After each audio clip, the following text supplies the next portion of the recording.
శరీరంతో చేస్తే పూజ, మనస్సుతో చేస్తే స్మరణ, వాక్కుతో చేస్తే స్తోత్రము జపం అవుతున్నది. మూడింటితో చేయి, మూడింటిని ఆయనకి సమర్పణ చేయి, అలా ఆరాధించు. అందుకే నిత్యం శివార్చన చేయవయ్యా. అలా శివార్చన చేసిన వాడిది నిజమైన జీవితం. అందుకే అద్భుతమైనటువంటి యుద్ధం జరుగుతుంది కురుక్షేత్రంలో. ఆ యుద్ధంలో అశ్వత్థామ ప్రయోగించినటువంటి భయంకరమైన అస్త్రాలని పాండవులు ఎదుర్కోగలిగారు. దానికి కారణం కృష్ణార్జునులు. అందులో కృష్ణుడే అసలైనటువంటి కారణం. మొత్తానికి విజయం అంతా విజయుడిదే అయ్యింది. అశ్వత్థామ ఆ సమయంలో దెబ్బతినేశాడు. నా అస్త్రాలన్నీ ఇలా వ్యర్థములైపోయావని వెళ్ళిపోతున్నాడు. వెళుతుంటే ఆయన కనబడ్డాడు వ్యాస భగవానుడు. కనబడిన వెంటనే ఆయన ఒక ప్రశ్న వేశాడు, నా అస్త్రాలు ఏమిటి ఇంత వ్యర్థమైపోయాయి, ఏమిటి కారణం అంటే కృష్ణుడు అయ్యా అన్నాడు. ఎలా సాధించగలిగారంటే వాళ్ళు శివార్చన పరాయణులు కదా అన్నట్టు. ఇక్కడ ఆశ్చర్యం అండి. నేను శివార్చన పరాయణుడు కదా అన్నాడు ఈయన వెంటనే. వాళ్ళు శివార్చన పరాయణులే, నేను కదా అంటే నీకు లింగార్చన లేదయ్యా అందువల్ల అన్నాడు. ఇక్కడ ఆయన లింగార్చన చేశాడు కదా అందుకు అన్నాడు. లింగార్చన అంటే శివుణ్ణి మన రూపములతో ఎంత ఆరాధించినా లింగముగా ఆరాధించడం చాలా విశేషమయ్యా అన్నాడు. లింగం అంటే అన్ని రూపాలకి ఏది మూలమో అది లింగం. ఇన్ని రూపాలుగా వచ్చినటువంటి శివుడు ఏ రూపం లేనివాడని తెలుసుకోవడానికి లింగార్చన అని చెప్పారు. అది కాదయ్యా లింగార్చన అంటే మరొక అర్థం ఉంది. ఇది చాలా ముఖ్యమండి లింగార్చన శబ్దానికి. అక్కడ ద్రోణ పర్వంలో వ్యాసులు వారు చెప్పినటువంటి మాట లింగార్చనకు అర్థం ఇది. ఎందుకంటే అప్పుడు అశ్వత్థామ చేసింది శివలింగార్చనే. ఎవరైనా లింగాన్నే పూజిస్తారు, కానీ లింగార్చన చెయ్యవయ్యా అని ఎందుకన్నాడు? ఈ విషయంలో ఆలోచించాలి. శరీరంలో మనం చూస్తున్న స్థూల శరీరం కాకుండా రెండవది ఉంది లింగ శరీరం. ఈ మాట కాస్త శాస్త్రంతో పరిచయం ఉన్న వాళ్ళకి తెలిసింది. లింగం అంటే సూక్ష్మమనే అర్థం. ప్రధానంగా మనం చూస్తున్నవి స్థూలేంద్రియములండి. స్థూల శరీరం ఇది అందరికీ ఉంది. లింగ శరీరం లోపల ఉంటుంది. దీని సూక్ష్మ కారణ శరీరాలు కలిపి లింగ శరీరం అంటారు. సూక్ష్మ శరీరం అంటే ఏమిటో కాదు, మీరు కన్ను చూపిస్తారే, కంటిలో చూసే శక్తి లింగం.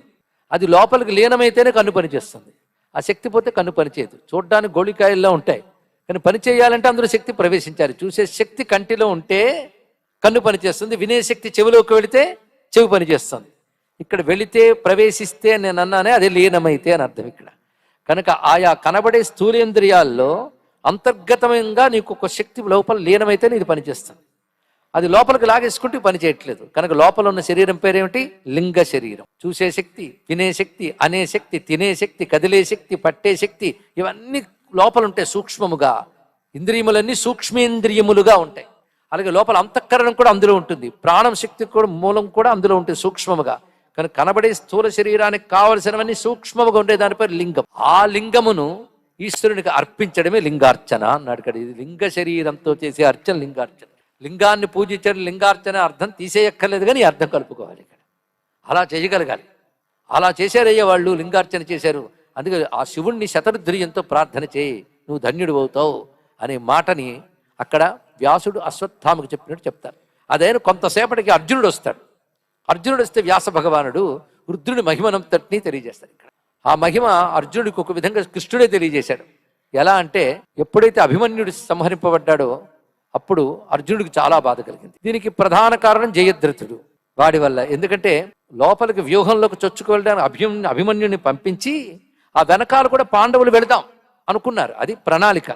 కానీ పాండవులు వెళుతూ ఉంటే అడ్డుపడ్డాడు జయద్రథుడు. అలా ఒక్క రోజుకు మాత్రమే అడ్డుపడే శక్తి తపశ్చేత ఆయన పొందాడు. కనుకని పాండవుల్లో అర్జునుడు, కృష్ణుడు వేరే చోట యుద్ధానుకున్న సమయంలో మిగిలిన నలుగురు అభిమన్యుడి ద్వారా యుద్ధంలోకి వెళ్ళినప్పుడు అభిమన్యుడిని పద్మవ్యూహం ఛేదించడానికి పంపించి లోపలికి వెళ్ళడానికి వీళ్ళు ప్రయత్నిస్తుంటే అప్పుడు అడ్డుకున్నాడు జయద్రథుడు వచ్చి. అదే జయద్రథుడు అడ్డుకున్నాడు, కానీ సైంధవుడిలో అడ్డం పడ్డాడండి అనే మాట వచ్చింది. మన బ్రతుకు నిండా రామాయణ భారతాలు సామెతలి నిండిపోయాయండి. ఇప్పటికీ వాడుతున్న జాతి కొంత మిగిలింది. మనం చదివిస్తున్న చదువు వల్ల, భాషను దూరం చేయడం వల్ల కలిపురుషుడు బాగా వాడుకున్నాడు, ఏమీ మిగలకుండా. సైంధవుడిలో అడ్డపడ్డాడని మాట వింటారు కదా. జయద్రథుడికి మరో పేరు సైంధవుడు, సింధు దేశానికి రాజు గనక అడ్డపడ్డాడు. వాళ్ళ పాండవుల్లో ఎవరిని అడ్డుకోవడం అన్నా సామాన్యం కాదు.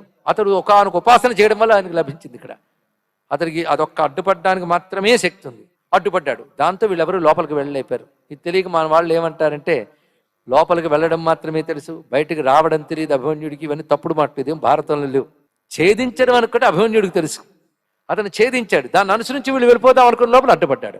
దాంతో వీళ్ళు లోపలికి ఎప్పుడైతే వెళ్ళలేపారో అభిమన్యుడు వాళ్ళందరి చేత ఎంత గడగల్లాడించాడో అందరికీ తెలుసు. చిట్ట చివరికి కర్ణాదుడు చేసిన దుర్మార్గం వల్ల అభిమన్యుడు మరణించాడు. తర్వాత సాయంకాలం అయ్యేటప్పుడు కృష్ణార్జునులు వచ్చారు. వార్త తెలిసింది. చాలా బాధపడ్డాడు అర్జునుడు, పుత్రశోకంతో బాధపడుతున్నాడు. దాంతో శపథం చేశాడు, మరునాడు సూర్యోదయం లోపల సంహరిస్తానని గట్టి పంతం పట్టాడు ఆయన. ప్రతిజ్ఞ బట్టి వచ్చేసాడు. సామాన్యమా, ద్రోణ, కర్ణ ఇత్యాదులతో ఉన్నటువంటి భయంకరమైనటువంటి సైన్యంలో, అస్త్ర సంపన్నమైన సైన్యంలో వాళ్ళ చేత రక్షింపబడుతున్న సైంధవుణ్ణి అంత శీఘ్రంగా నేను సంహరిస్తానని ప్రతిజ్ఞ పట్టాడే అర్జునుడు. కృష్ణుడు అడుగుతాడు, ఏ ధైర్యంతో అలా పనిచేసేవి అంటే, నువ్వున్నావని ధైర్యంతోనయ్యా అన్నాడు. భలే అన్నాడు ఇక్కడ. ఆయన నువ్వున్నావని ధైర్యంతో చేస్తున్నానంటే తప్పకుండా ఉంటాడండి. నువ్వున్నావని ధైర్యంతో ఏది చేసినా భగవంతుడు మనతో ఉంటాడు. ఆ నిశ్చయ స్థితి ఉన్నవాడు భక్తుడు ఎప్పుడు నిర్భయంగా ఉంటాడు.